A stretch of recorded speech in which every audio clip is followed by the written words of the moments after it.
জাকাত শুধু দান নয়, স্বাবলম্বী হওয়ার কার্যকর পথ। এই দর্শনকে সামনে রেখে চট্টগ্রামের সাতকানিয়ায় সুবিধাবঞ্চিত মানুষের জীবনে নতুন আশার আলো জ্বালিয়েছে মাস্তুল ফাউন্ডেশন। চট্টগ্রামের সাতকানিয়া উপজেলার বাবুনগর গ্রামে মাস্তুল ফাউন্ডেশনের উদ্যোগে জাকাত স্বাবলম্বী প্রকল্প এর আওতায় অনুষ্ঠিত হয়েছে স্বাবলম্বীকরণ কার্যক্রম। ২৭ জানুয়ারি আয়োজিত অনুষ্ঠানে আনুষ্ঠানিকভাবে প্রকল্পটির উদ্বোধন করেন গণপ্রজাতন্ত্রী বাংলাদেশ সরকারের ধর্ম বিষয়ক উপদেষ্টা ডক্টর আ.ফ.ম. খালিদ হোসেন।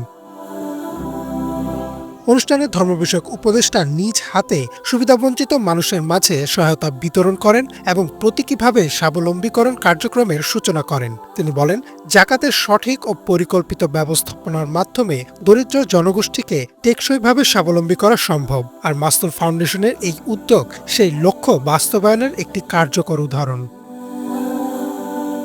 অনুষ্ঠানে বিশেষ অতিথি হিসেবে উপস্থিত ছিলেন ইসলামিক ফাউন্ডেশনের মহাপরিচালক আব্দুস সালাম খান এবং সাতকানিয়া উপজেলার নির্বাহী ম্যাজিস্ট্রেট মাহমুদুল হাসান। তারা মাস্তুল ফাউন্ডেশনের এই মানবিক উদ্যোগের ভূয়সী প্রশংসা করেন এবং বলেন, এ ধরনের স্বাবলম্বীকরণ কর্মসূচি দারিদ্র্য বিমোচন ও টেকসই সামাজিক উন্নয়নে গুরুত্বপূর্ণ ভূমিকা রাখবে।